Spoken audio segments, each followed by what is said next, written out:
Hi everyone! Welcome po muli sa ating pag-aaral ng Salita ng Diyos. Ako po muli ang iyong lingkod, Pastor Charlie Dakotanan, ang makasama nyo sa oras na ito sa pag-aaral ng Salita ng Diyos. So tayo po ay nagpapasalamat sa Panginoon na muli niya tayong binigyan ng pagkakataon para makapag-aral muli ng kanyang salita. Amen! So inyo na pong yayain ang lahat po ng mga kasama nyo sa pamilya at sumandaling umupo at tayo po ay makinig ng salita ng Diyos. Amen. So sa kabuuan ng Jesus Christ Saves Global Outreach Church at sa lahat po ng mga masugid nating taga-subaybay all over the Philippines and all over the world. So welcome everyone sa ating pag-aaral ng salita ng Diyos. So sumandaling muna tayong yumuko at manalangin. Heavenly Father, we thank you once again sa oras na ito na muli mo kami binigyan ng pagkakataon para makapakinig muli ng salita. Marami pong salamat. Pagpalaan nyo lahat na naka-tune in sa oras na ito. In Jesus' name. Amen. Amen. Purihin ang Diyos. So ngayon ay hindi pa po tayo umalis sa ating foundation verse sa Book of Psalms 18 verse 2. So ito po yung pinag-aaralan po natin yung mga declaration ni King David. Sino ang Diyos sa kanyang buhay? Okay, so sabi po dito, Psalms 18 verse 2, sa ating pong foundation verse na ating binabalik-balikan. Ang sabi dito, David declares, so dineclare ni David, the Lord is my rock and my fortress and my deliverer, my God, my rock in whom I take refuge, my shield, and the horn of my salvation, my stronghold. Hallelujah. Thank you once again, Lord, sa aming paikinig muli ng salita.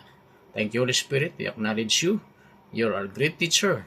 Hallelujah. And help me to preach your word. May deliver ko po, Lord, yung salita without interruption. Father, we thank you sa makapahayagan na yung salita. In Jesus' name, Amen. Amen. Amen.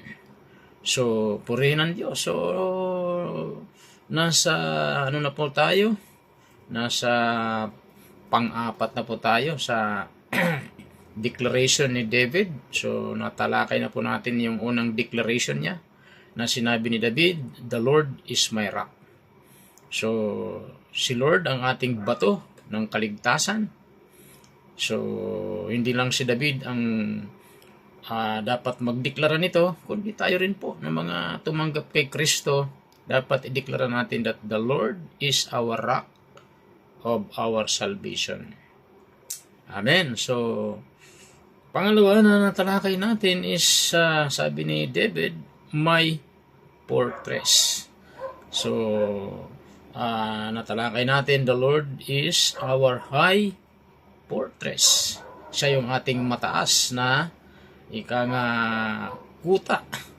So, tanggulan. Yan. And the third na natalakay natin, siya yung ating deliverer. God is our deliverer. So, yung pong declaration ni David, my deliverer. Amen? And then, nung nakaraan, ay natalakay din po natin is about, sabi ni David, my God. Yan. Diniklara ni David na ang Diyos ang kanyang Diyos. Yun. So, napaka-importante na tayo ay may Diyos. Sapagkat ang buhay sa mundong ito na walang Diyos, take note, miserable po ang buhay na walang Diyos. Amen? So, tinalakay natin yung diniklara ni David, my God. Amen? So, ang ating tiningnan ng pansin o binigyan natin ng diin yung salitang declaration ni David, my God. So, tinanong natin, bakit diniklara? O bakit nasabi ni David na ang Diyos ay ang kanyang Diyos? Amen? So, atin pong binigyan po ng ng sagot na 4. Kung inyong natatandaan sa ating maiksing recap. Amen? So, ano po yung sinabi ni David? Bakit nabanggit niya na ang Diyos ang kanyang Diyos? My God. Okay? First, Sabi nga, ang declaration ni David na ito, so this declaration of David carries profound meaning. So, malalim na ang kahulugan nito. Malawak. So, kaya nasabi niya na ang Diyos ang kanyang Diyos. Ang Panginoon ang kanyang Diyos. Why? Dahil unang-una, mayroon siyang tinatawag na personal relationship. Amen? Kasi hindi natin pwedeng sabihin na ang Diyos natin kung wala tayong personal na relasyon. So, si David, kaya na nadeklaran niya na ang Diyos ang kanyang Diyos, because si David mayroon tinatawag na intimacy sa Panginoon, personal relationship sa Panginoon. Okay? So, yun po yung number 1 sa ating mixing recap. Pangalawa, bakit diniklaran niya na ang Panginoon ang kanyang Diyos? Dahil kinilala niya na ang Diyos is the source of strength. So, source of strength, pinagmumulan ng lakas. Okay? So, kaya nabanggit niya na ang Diyos, ang Panginoon, ang kanyang Diyos. Amen? Dahil ang lakas niya ay ang Diyos. Amen. And then third, kaya nadeklara niya na ang Diyos, ang Panginoon ang kanyang Diyos, my God. Bakit? Pangatlo, refuge and protection. Amen? Inacknowledge ni David na ang Panginoon ang kanyang refuge and protection. So David acknowledged God as his refuge and shield. Amen? So, indicating that he turns to God for protection in times of trouble. So, sa panahon ng mga pagsubok, mga kaguluhan, okay, so inacknowledge ng Panginoon ni David na ang Diyos ang kanyang refuge and shield and protection. Amen. So, naalaala ko yung nangyari sa LA. Okay? So, sa Los Angeles, California, yung tinatawag na wildfire. Amen. So, mayroon po doon ay isang born again. Siguro, napapansin nyo po, napapanood nyo po. Okay? Sa mga social media na namumukod tangi po ang bahay ng isang kumikilala sa Diyos na yung kanyang kapaligiran, take note, mga paligid niya ay mga sunog yung mga bahay. Pero, itong kumikilala sa Diyos, take note, kumikilala sa Diyos na mumukod tangi na ang kanyang tahanan ay hindi man lamang nasagi ng anumang apoy. So, ibig sabihin, hindi nasunog, namumukod tangi. So, anong ibig sabihin yan? Pag ang Diyos ang kinikilala natin, na Panginoon, Diyos, siya yung ating refuge, kinikilala natin siya yung ating shield, protection, totoo po yun. God will protect us. Amen? Siya yung ating shield of protection. So, iingatan niya tayo. Amen? So, magkagulo man yung kapaligiran, ikaw at ako, ang nanalig sa Diyos, ay pipreserve tayo ng Panginoon. Magulo man ang mundong ito, ikaw at ako nanalig sa Panginoon, payapa pa rin tayo. Amen? Yun po ang katotohanan. So, ang Diyos ay napakahalaga. Kasi ang buhay na walang Diyos ay miserable. Amen? Ang buhay na walang Panginoon ay miserable. Amen? Kaya lagi nating tandaan na napakahalaga ang Diyos sa buhay natin. Totoong may Diyos. Amen? Mangmang lang po ang tao na nagsasabing walang Diyos. Yun po ang katotohanan. Dahil totoong may Diyos. Nabanggit ko na po nung nakaraan na ang katibayan na totoong may Diyos, yung langit at lupa, kaya bang gawin ng tao yan? Hindi po. Tanging ang Diyos lang makakagawa niyan. Yung buhay mo, yung hininga mo, hininga natin, buhay natin. Sino ang nagbigay niyan? Sino ang lumikha sa tao? ang Diyos. Amen. Malinaw po yan sa book of Genesis chapter 2 verse 7. Nilikha ng Diyos ang tao mula sa alabok, din hiningahan tayo sa ilong, and then nagkaroon tayo ng buhay. So that means yung ating hininga, hiram lang sa Diyos. Ang Diyos ang nagbigay. Ang Diyos ang lumikha ng buong sanlibutan ito. Totoong may Diyos, mga kapatid. Kaya mangmang lang ang tao na nagsasabing walang Diyos. At ang sino mang hindi naniniwala sa Diyos, at ang sino man na imamak ang Panginoon o kukutsain ang Panginoon, delikado, may danger, at may consequence. Amen? So we need to believe God. Kailangan tayong maniwala na may Diyos. Amen? He is the creator of the universe. Amen? Kaya yun po yung declaration ni David. Kaya nabanggit niya, my God.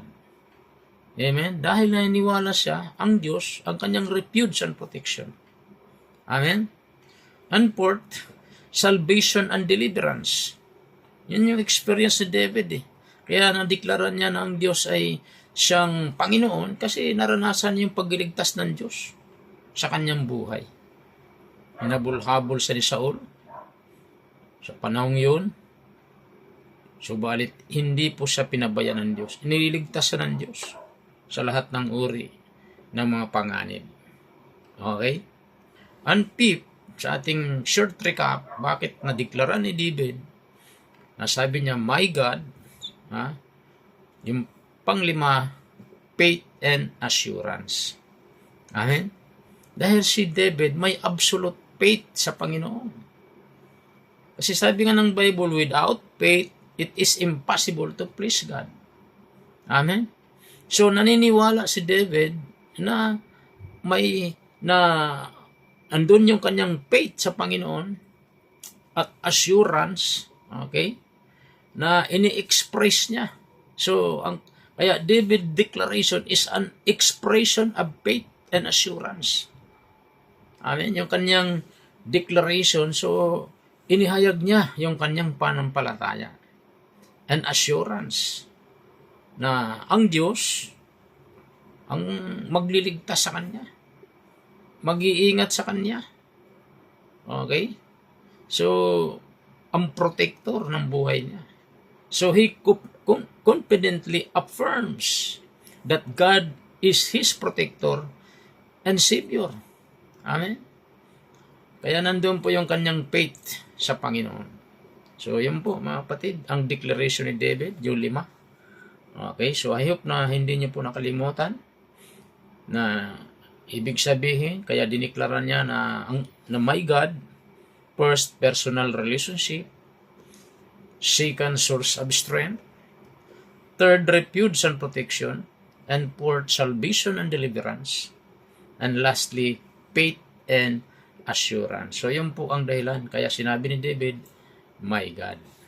Diniklara niya na ang kanyang Panginoon ang Panginoon ay Diyos ang kanyang buhay. Amen? So, napakahalaga po mga kapatid na mayroon tayong kinikilalang Panginoon. Napakahalaga mayroon tayong kinikilalang Diyos. Okay? Bakit?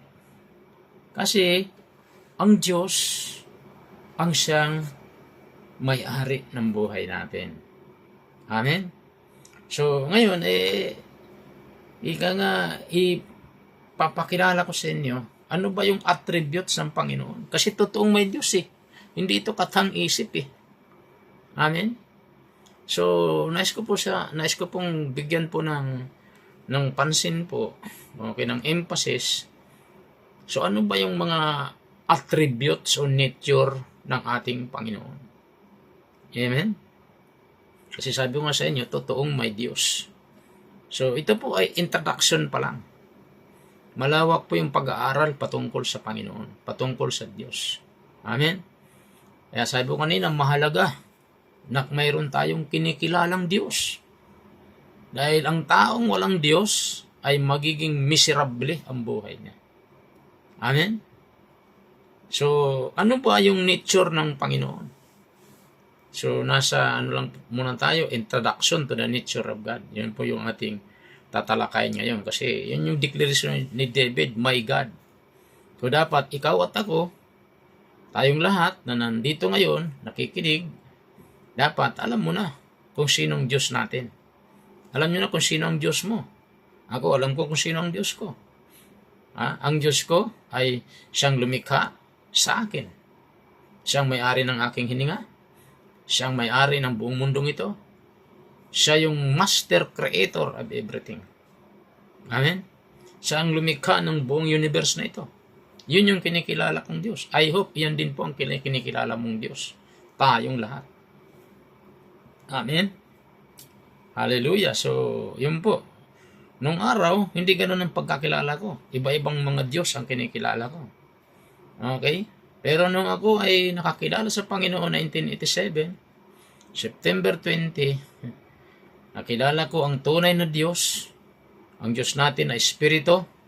Di sa nakikita, according sa John 4:23-24, ang sabi ng Panginoon sa kanyang salita, ang sinumang sumasamba sa Diyos must worship Him in spirit and in truth, because our God is spirit. So, hindi siya nahihipo, hindi siya nakikita, hindi siya nalagay dito sa mga bulsa o dito sa liig. Okay? Hindi po siya nahihipo ang ating Diyos sapagkat siya po ay spirit. So, our God is spirit. Kaya sabi ng Bible, those who worship Him must worship Him in spirit and in truth. Amen? Yan po yung Diyos natin. So, nabanggit ko nakaraan, ang Diyos natin ay may tatlong persona. Okay, God the Father, God the Son, God the Holy Spirit. So, 3 person, but equivalent one God. Amen? Tatlong persona, subalit iisa ang pagka-Diyos. God the Father, God the Son, God the Holy Spirit. Yan po yung ating Panginoon. Ngayon, punta naman po natin ano yung nature ng Panginoon. Okay? So, napakahalaga maintindihan natin. So, understanding what God means is foundational to the Christian faith. Amen? So, take note, the Bible reveals God as the Creator, Sustainer, and Redeemer, okay, of the universe. He's the Creator of the universe. Siya yung lumikha ng buong mundong ito.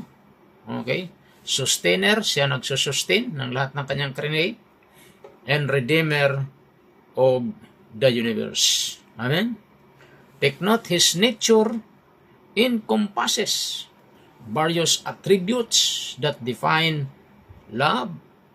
Okay? Or define His character and how He interacts with humanity. Humanity? Tayo yun. Okay, so these attributes help us comprehend the depth of His love, ang lalim ng kanyang pag-ibig, power, and holiness. Amen?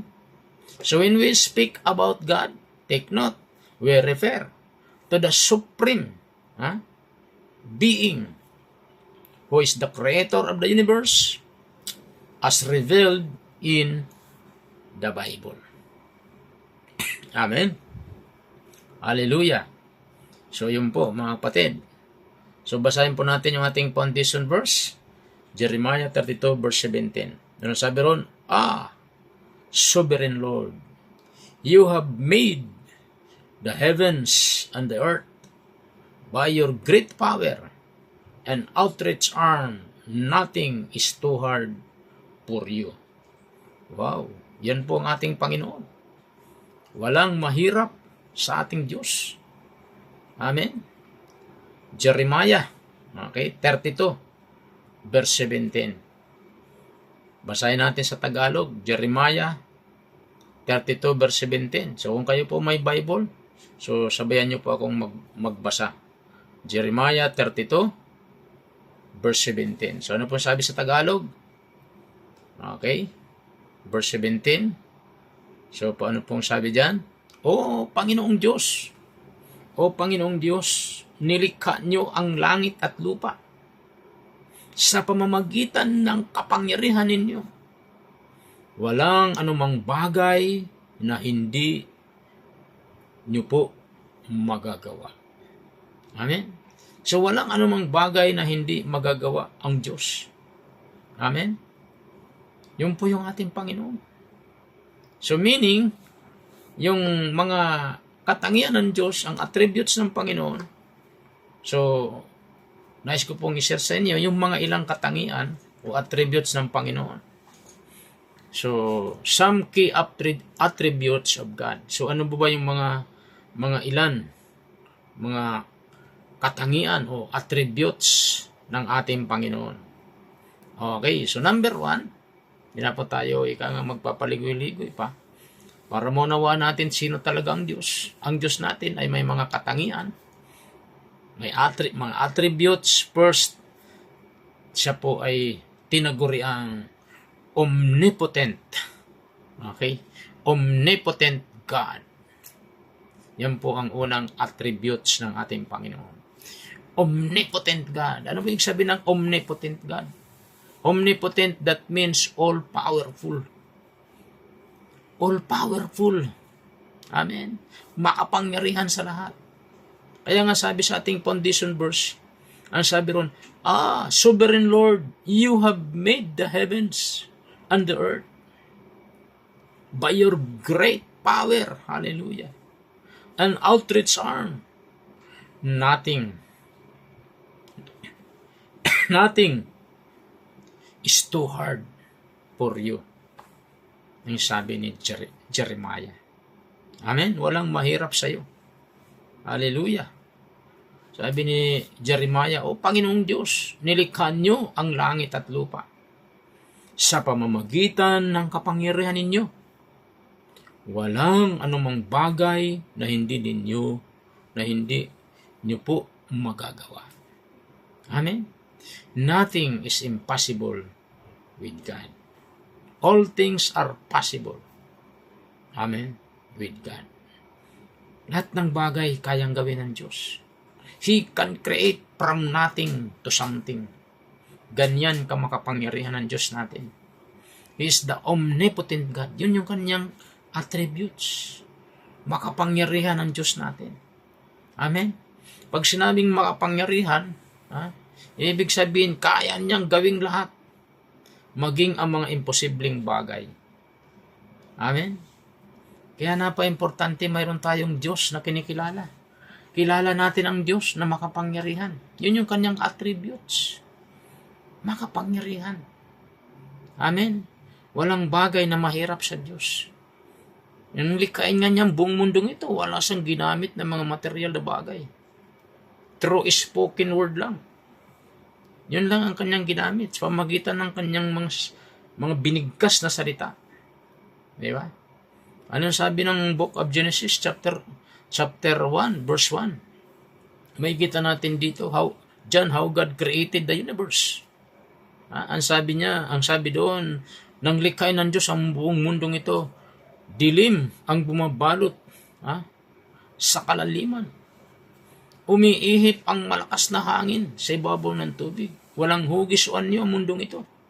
Ano lang ginawa ng Diyos? Sinabi lang ng Diyos, let there be light. Magkaroon ng liwanag. Maya-maya, nagkaroon. Lahat, binigkas lang niya. Magkaroon ng mga halaman, ng mga punong kahoy, magkaroon ng mga isda, magkaroon ng mga ibon sa impapawid. Lahat nagkaroon. True spoken word. Ganyan kamakapangyarihan ng Diyos natin. Amen? Kaya kapatid, wala ang dapat tayo pag-alala. Kung may problema ka ngayon, kilala mo ang Diyos na makapangyarihan. God solve your problem. Amen? Siya'y Diyos na makapangyarihan. Kaya niyang lumutas ng lahat ng uri ng mga suliranin. Amen? Ganyan ka makapangyarihan ng Diyos natin. Walang bagay na mahirap sa Diyos. Amen? Magulo ang buhay mo. Kaya ng Diyos na gawing mapayapa ang buhay mo. Walang-wala ka ngayon. kaya ng Diyos gumawa ng himala para ikaw ay mapagpala. Ano lang kailangan? Maniwala ka. Maniwala tayo sa Diyos. Na siya ay Diyos na may kakayanan. God is able. Kayang gumawang Diyos ng mga himala sa buhay mo, sa buhay ko, sa buhay nating lahat. Why? Because siya ang Diyos na makapangyarihan sa lahat. Walang bagay na mahirap sa Diyos. Ang hindi kayang gawin ng tao, kayang-kayang gawin ng Diyos. Amen? Hallelujah. Magulo buhay mo ngayon, kayang ayusin ka ng Diyos. Amen? Yun ang katotohanan. Mahirap ang buhay mo ngayon, kaya kang gawing mayaman ng Diyos. Amen? Hallelujah. Nakatira ka lang sa barong-barong ngayon, kaya kang bigyan ng Diyos ng brand new house and lot. Naglalakad ka lang ngayon, kaya kang bigyan ng Diyos ng brand new car. Amen? Hallelujah. Wala kang trabaho ngayon, kaya kang bigyan ng Diyos ng stable job, high salary. Amen? Hallelujah. So, yun ang katotohanan. Kailangan lang magtiwala tayo sa Diyos.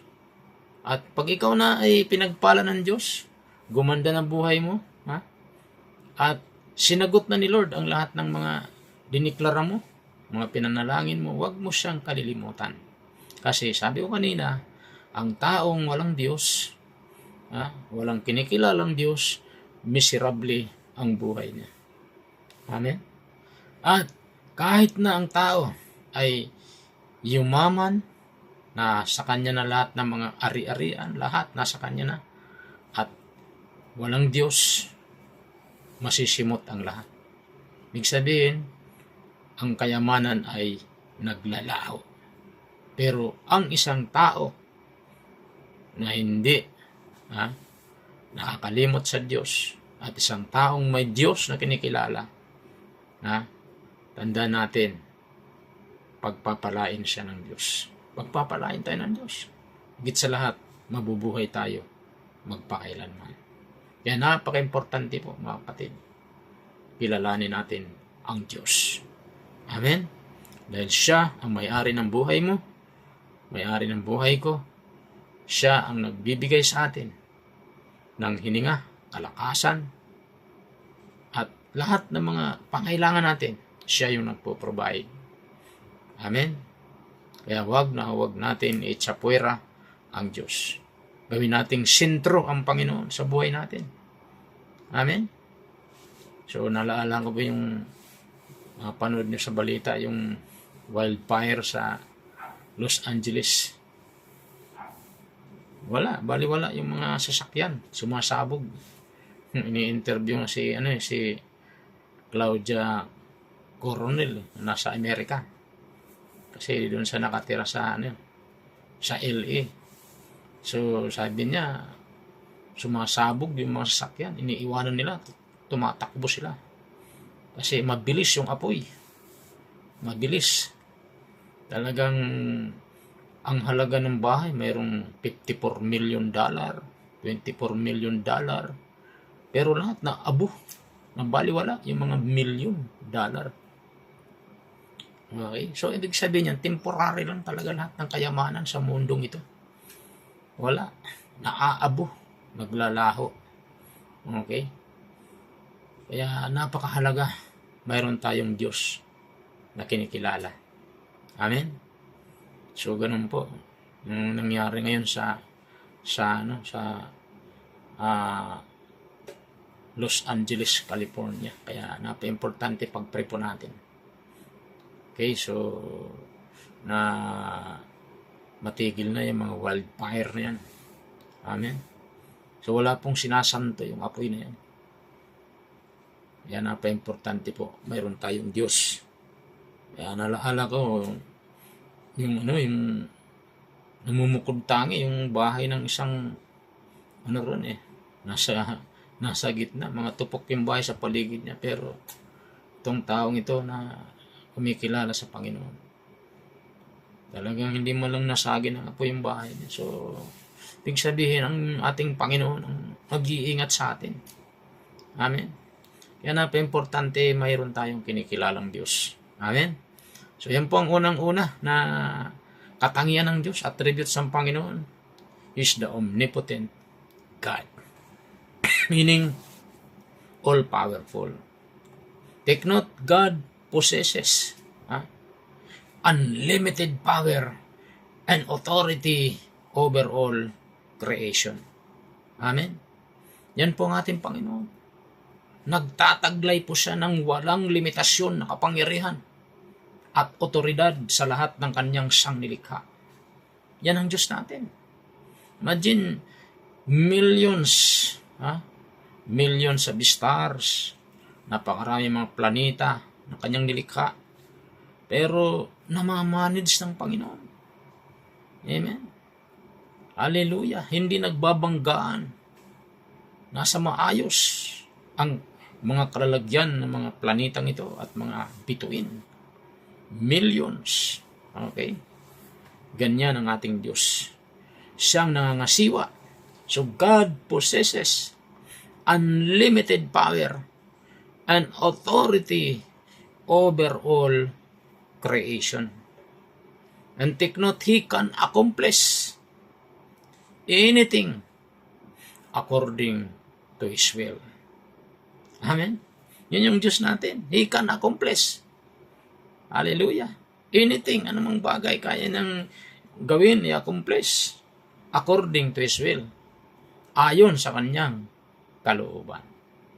Amen? Kaya nga sabi ko sa iyo kanina, mahirap ka lang ngayon, kaya kang payamanin ng Diyos. Amen?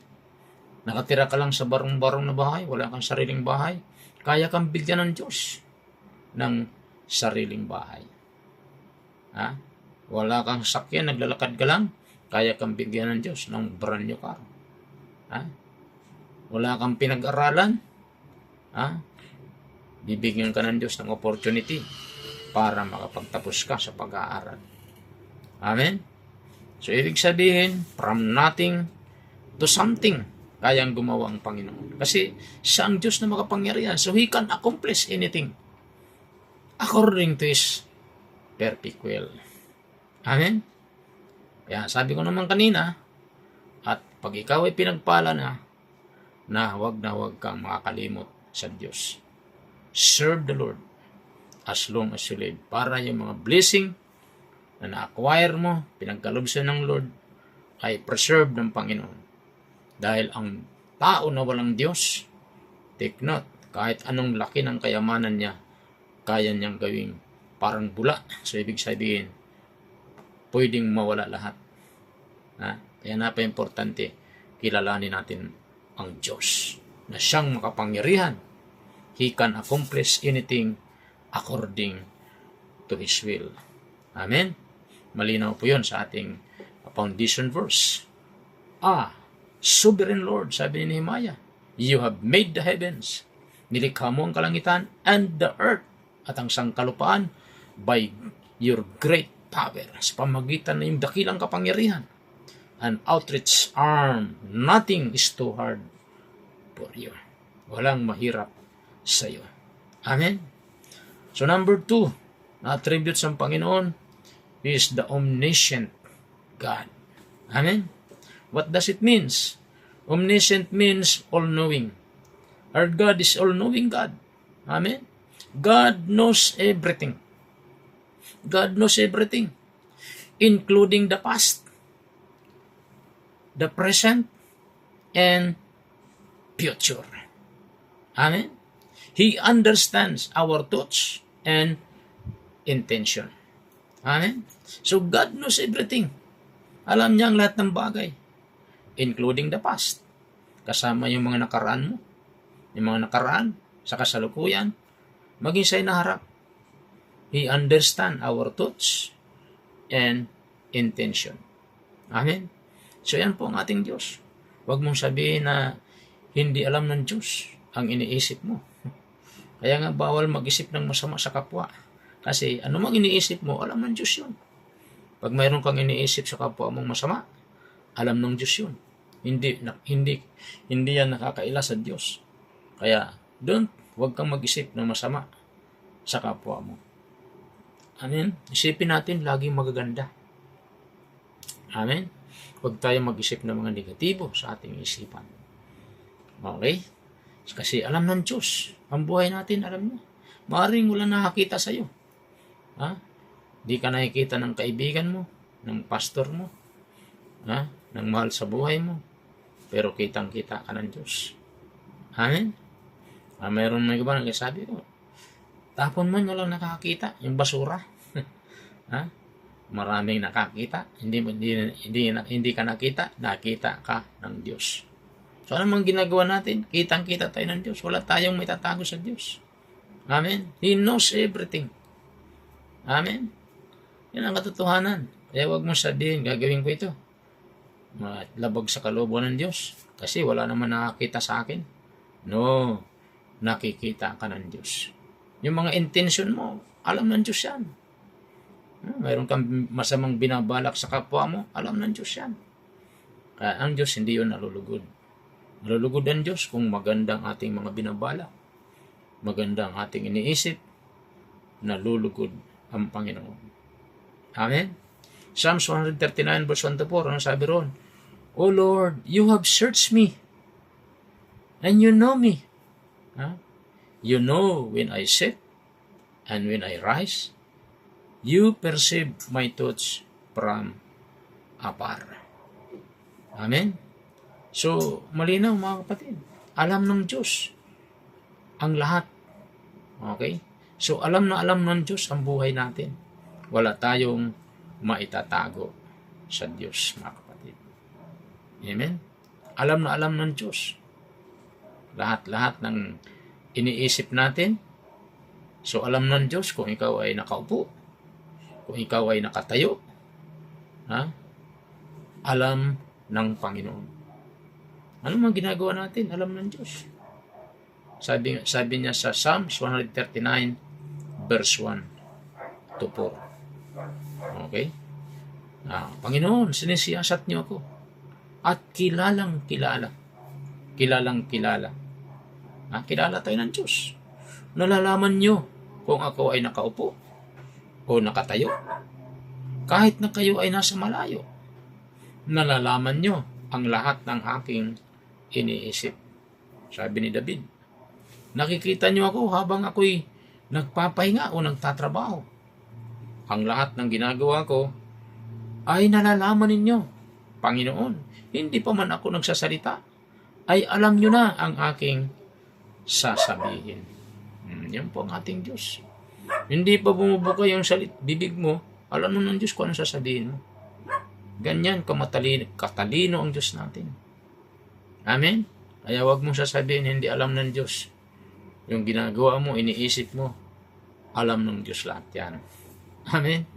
So, purihin ng Diyos. Yan po yung mga katangian ng ating Diyos. Pangatlo, tinagurian po siyang omnibenevolent. Okay? Ano ibig sabihin ng omnibenevolent? Meaning, all good.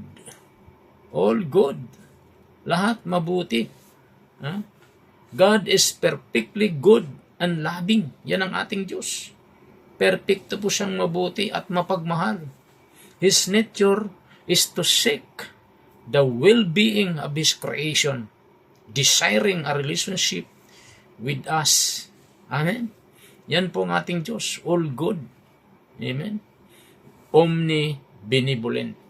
Ang desire niya ay magkaroon ng relasyon ang bawat tao sa Kanya. Desiring a relationship with us. Amen? Gusto niya makipagrelasyon sa atin. That's why in the book of John 3 verse 16, ang ating Ama sa Langit, sabi nga roon, for God so loved the world that He gave His only begotten Son. Whosoever believeth in Him should not perish but have eternal life. Amen? Kasi naman na maniwala, makipagrelasyon sa Panginoon. Kasi siyempre, hindi ka na makapag-relationship sa halimbawa, sa isang tao, sa isang kaibigan. Hindi nga pwede makipag-relationship, makipag-friendship kung hindi ka naniniwala sa Kanya at wala kang believe sa Kanya. Okay? Kaya sabi ng Diyos, those who believe in Him should not perish but have eternal life. Amen?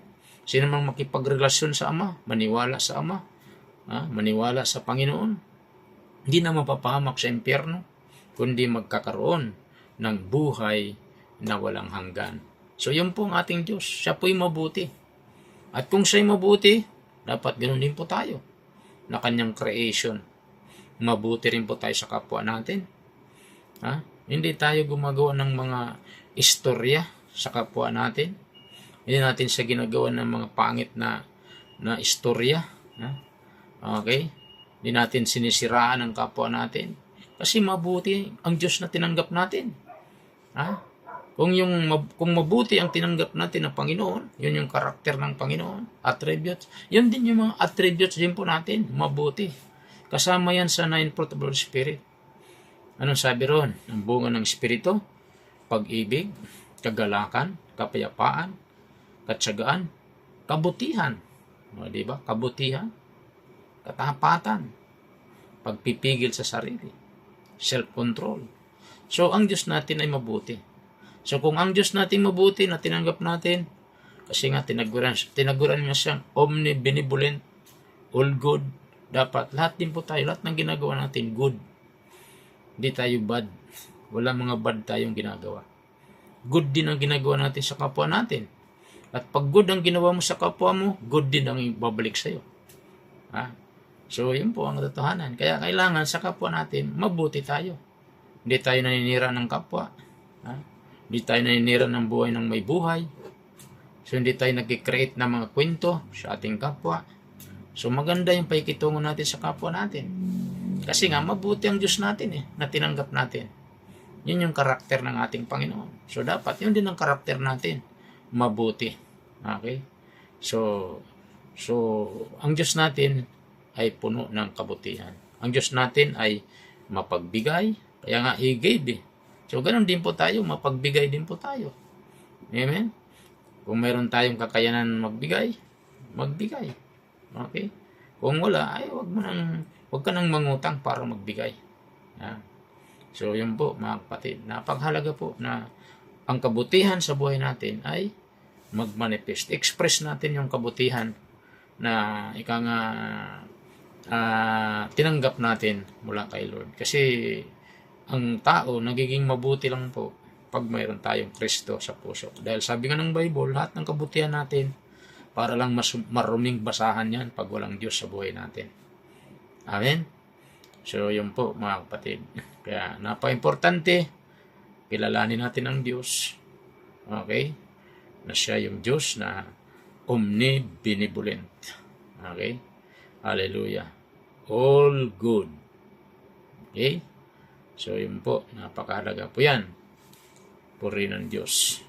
Amen. Pang-apat na katangian ng Diyos, attributes ng Panginoon, immutable. So, He is immutable. Ano ibig sabihin ng immutable? I, double M, U, T, A, B, L, E. Immutable.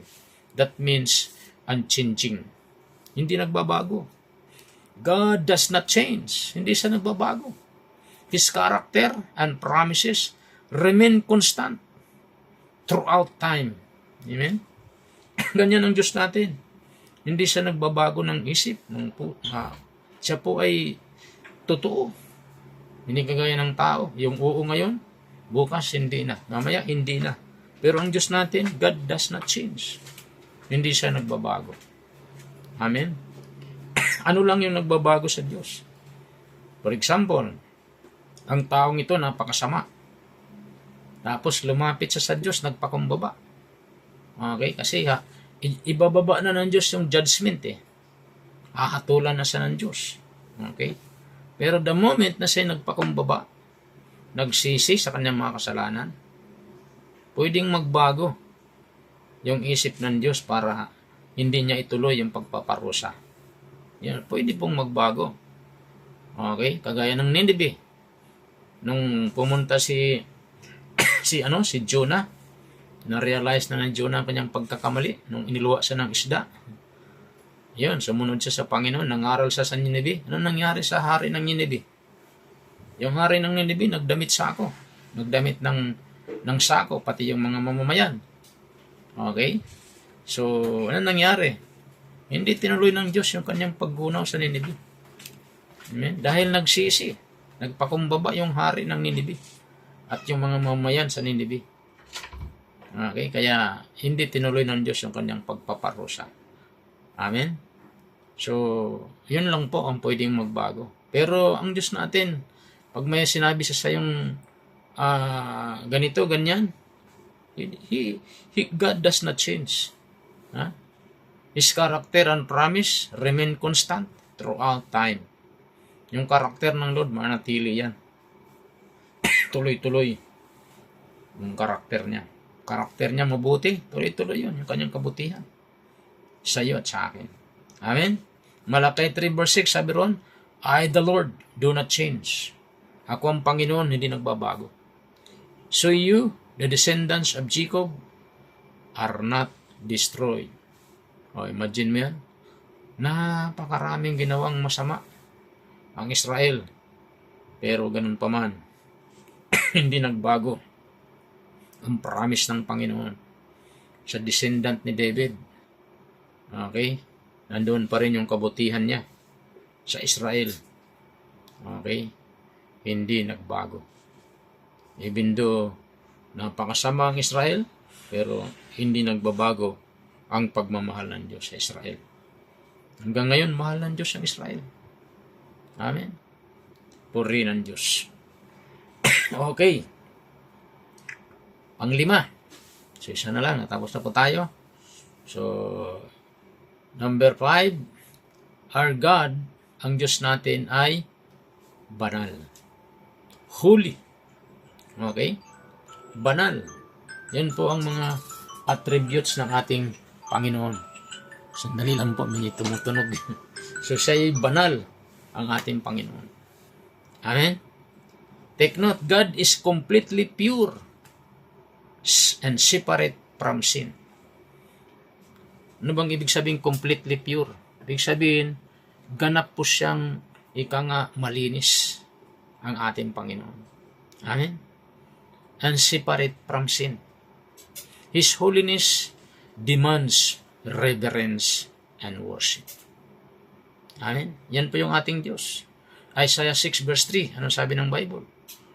Holy, holy, holy is the Lord Almighty. O bakit 3 beses binanggit po yung holy? So, ibig sabihin yan, completely pure. Amen? Holy, holy, holy is the Lord Almighty. The whole earth is full of His glory. Ang buong mundong ito, ang buong sangkalupang ito, ay puno ng kanyang kaluwalhatian. So, ang Diyos natin ay banal. Completely pure. Amen? So, purihin ang Diyos.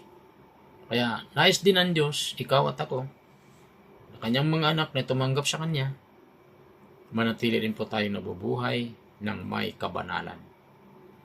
Amen? Kasi sabi ng Diyos, ako ay Diyos na banal. Leviticus 11:45, ang sabi ng Panginoon, Be holy, for I am the Lord your God is holy.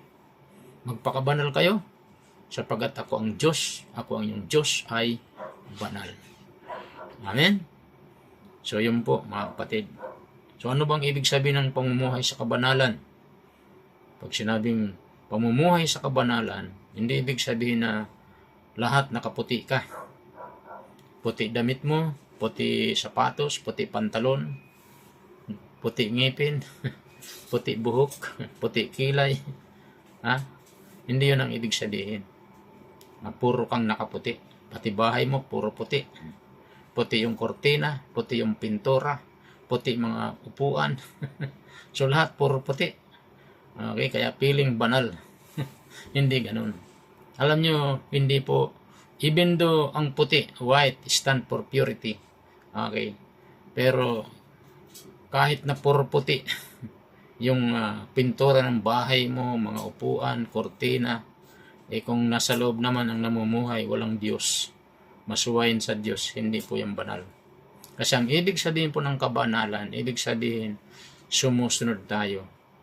At naniniwala tayo at hindi tayo re-retaliate, hindi natin sinusuway yung salita ng Diyos. Yun ang ibig sabihin ng kabanalan. So anumang nakasulat sa Bible, talagang sinusunod natin. Hindi natin sinusuway yung sinasabi ng salita ng Diyos. Yun ang ibig sabihin ng pamumuhay sa kabanalan. Amen? Masunurin tayo sa anumang sinasabi ng Bible. Amen? That's holiness. Yun yung kabanalan na sinasabi. Okay? So, yun po mga kapatid. Hindi po yan sa kasuutan. Amen? Hallelujah. So, kaya napaka-importante maintindihan natin ang ibig sabihin ng kabanalan. Kasi, minsan banal na banal yung taong yun.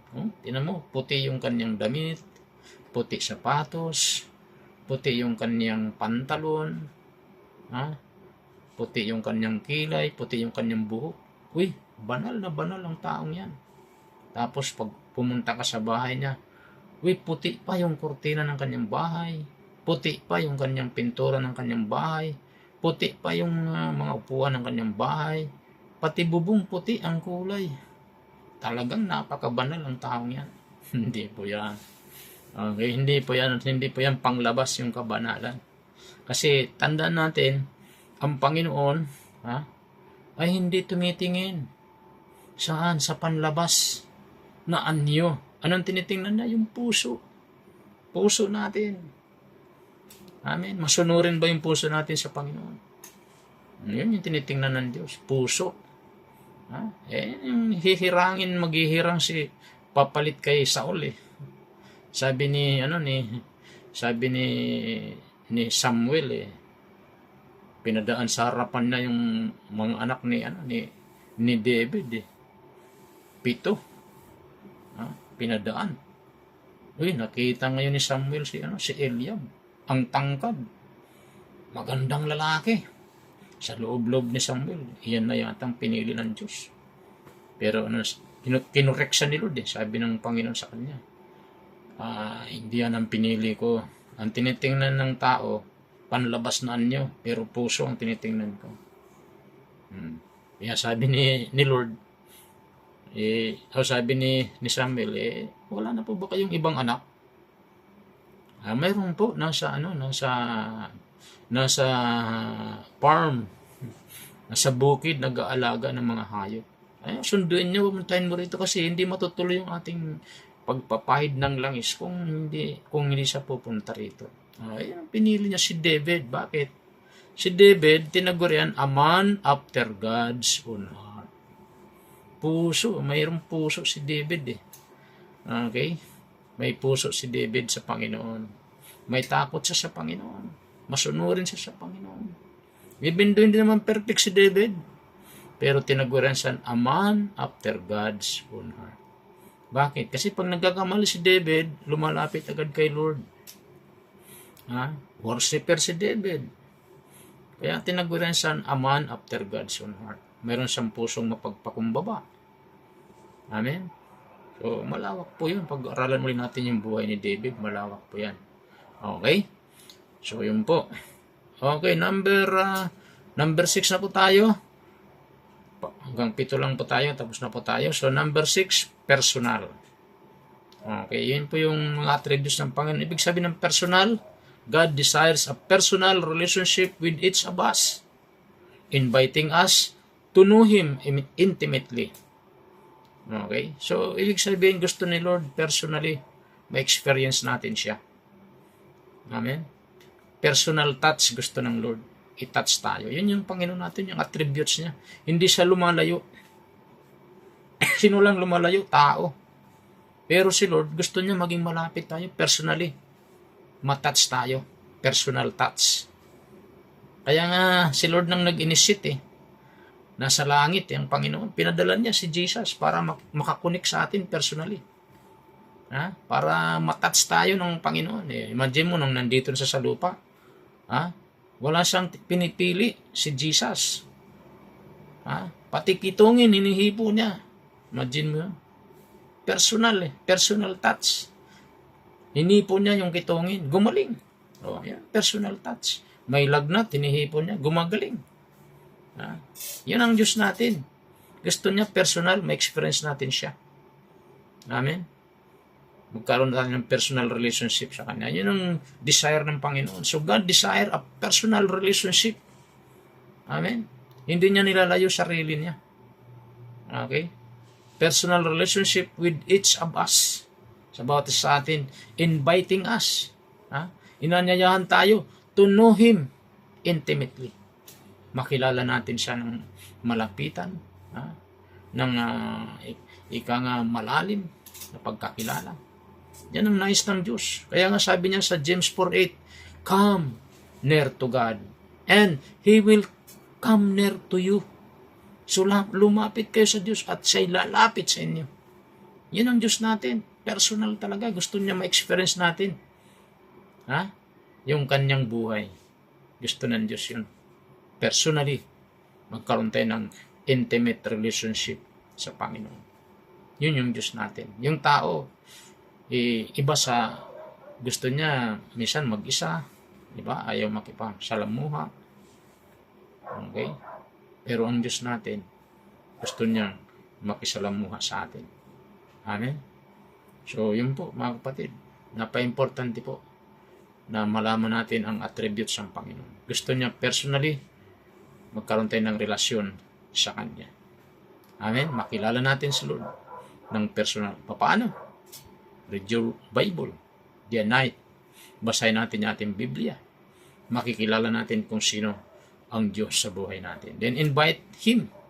Imbitahin natin ang Panginoon sa buhay natin.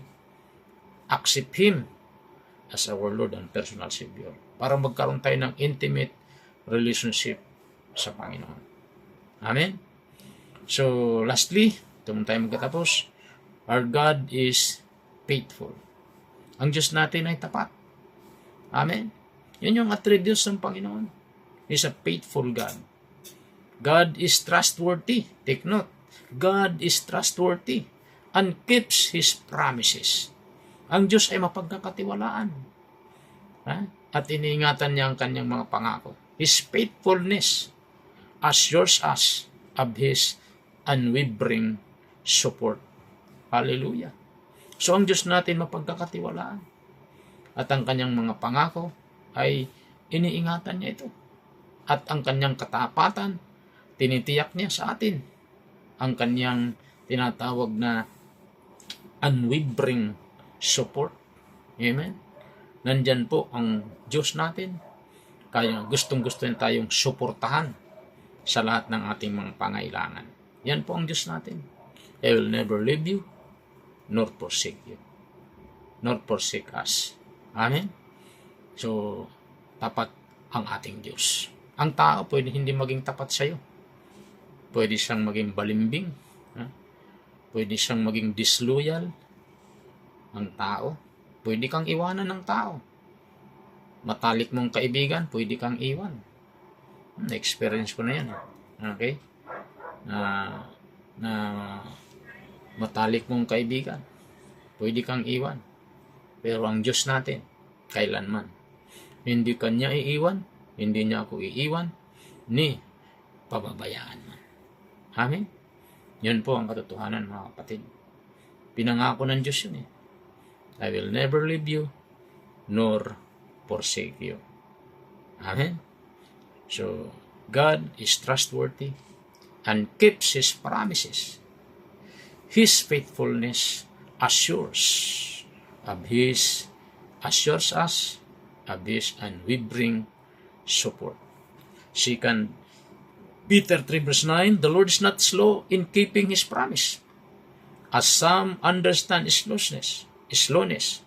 Instead, He is patient with you, not wanting anyone to perish, but everyone to come to repentance. Amen? So, yun po ang Diyos natin. Hallelujah. So, yung kanyang pangako, actually, yung pangako niya na babalik siya, mangyayari yun. Babalik talaga ang Lord. Amen? So, totoo yung mga promise niya. Okay? So, siya po ay mapagtimpi ang Panginoon, mahabang pasensya niya. Hindi niya nais si man ay mapahamak. Gusto niya lahat ay magsisi, magbalik loob sa Kanya. Amen? So yun po ang katangian ng ating Panginoon, attributes. At sa ating pagkatapos, sa ating conclusion, take note, understanding what God means involves recognizing His attributes and how they shape our relationship with Him. Take note, He is all-powerful, all-knowing, perfectly good, also assure us of His love and commitment to us as His creation. Amen? So yun po yung attributes ng ating Panginoon. Sa ating short recap, sa ating introduction to the nature of God, okay, sa ating pag-aralan ngayon, take note, mga ilang katangian, attributes ng Panginoon. First, He is the omnipotent. That means all-powerful God. Amen? God possesses unlimited power and authority over all creation. He can accomplish anything according to His will. Second, sa ating short recap, our God is the omniscient God. That means all-knowing God. God knows everything, including the past, present, and future. He understands our thoughts and intention. Amen? Psalms 139 verse 1 to 4. Third, our God is omnibenevolent. That means all good. God is perfectly good and loving. His nature is to seek the well-being of His creation, desiring a relationship with us. John 3:16. Fourth, our God is immutable God. Immutable, that means unchanging. Take note, God does not change. His character and promises remain constant throughout time. Malachi 3, verse 6. And fifth, our God is a holy God. God is completely pure and separate from sin. His holiness demands reverence and worship. Isaiah 6, verse 3. And number 6, God is personal. Personal, that means God desires a personal relationship with us, or with each of us, inviting us to know Him intimately. James chapter 4, verse 8. And lastly, our God is a faithful God. God is trustworthy and keeps His promises. His faithfulness assures us of His unwavering support. 2 Peter 3, verse 9. Amen? So, yun po ang attributes ng Panginoon. Purihin ng Diyos. So, understanding what God means involves recognizing His attributes and how they shape our relationship with Him. He is all-powerful, all-knowing, perfectly good, unchanging, holy, personal, and faithful. Amen? So, dyan lang po muna tayong katapos. So, thank you very much sa inyo pong pakikinig ng salita ng Diyos. Tayo po yung sumandaling yumuko at manalangin. Heavenly Father, thank you sa mga palaala mo sa salita. Pinaunawa mo sa amin, O Diyos, Panginoon, na Ikaw ang Diyos, Panginoon, na napaganda ang iyong mga attributes, O God. Yan niyo po, Lord, ang mga attributes na ito ng aming Panginoon, hallelujah, ay magmanifest din po sa aming buhay. Purihin ikaw, Diyos. Pagpalain niyo lahat ng mga nakatune in sa oras na ito. Taas lang po natin ating dalawang kamay. Sundan natin mixing panalangin na ito. Sabihin natin, Panginoong Diyos, na makapangyarihan sa lahat. Lumalapit ako sa iyo, nagpapakumbaba sa iyong harapan. Humihingi ako ng tawad sa lahat ng mga nagawa kong kasalanan. Linisin niyo po ako ng banal na dugo. Binubuksan ko ngayon ang aking puso. Tinatanggap kita, Jesus, bilang aking Panginoon at tagapagligtas. Isulat niyo po ang aking pangalan sa aklat ng buhay. Ang pangalan ni Jesus, ito aking dalangin. Amen. Amen. Amen. Ako lang po manalangin, Lord. Thank you sa lahat po ng mga nakinig ng salita ngayong oras na ito. Pagpalaan niyo sila. At ang lahat ng mga tumanggap sa iyo bilang Lord and Savior ng kanilang buhay, pagpalaan niyo rin po. Lubusan ka lang makilala sa malalim at Bibliang kaparaanan. Pagpalaan niyo rin po, Lord, ang mga nakikinig sa oras na ito, o mga may karamdaman, pagalingin niyo po. Nangailangan ng financial, mag-miracle cash ka lang mga financial needs. In Jesus' name, O Lord. Thank you, God. Hallelujah. Gayon din, Lord, na-include din po namin sa prayer. Panginoon, ang nanayaring wildfire sa LA, California, Los Angeles, we pray na matigil na po ito, hindi na po ito maulit, Panginoon. At dalahin ko po, Lord, lahat po ng mga naapektuhan ng mga wildfire na ito, kasama na yung mga mayang Pilipino o mga kababayan namin, mga Pilipino, Lord, makarecover po silang lahat, O Diyos, sa pangalan ni Jesus, Lord. Salamat po na lahat po ng mga tao sa Los Angeles, California at sa buong Amerika, Lord, Ikaw, Jesus, ang kilalaning Hari, Panginoon, at tagapagligtas ng kailang buhay. Salamat po, Diyos. Hallelujah, maging sa buhay ni Trump, Panginoon, na uupo, Panginoon, bilang presidente muli ng Amerika. Salamat po na napaganda ang kanyang pag-recognize na si Jesus ang boss ng buong Amerika. Salamat, O Diyos, sa kanyang pagkilala na Panginoon ang pinakamataas, ang boss ng Amerika. Purihin ka, O Diyos. Hallelujah.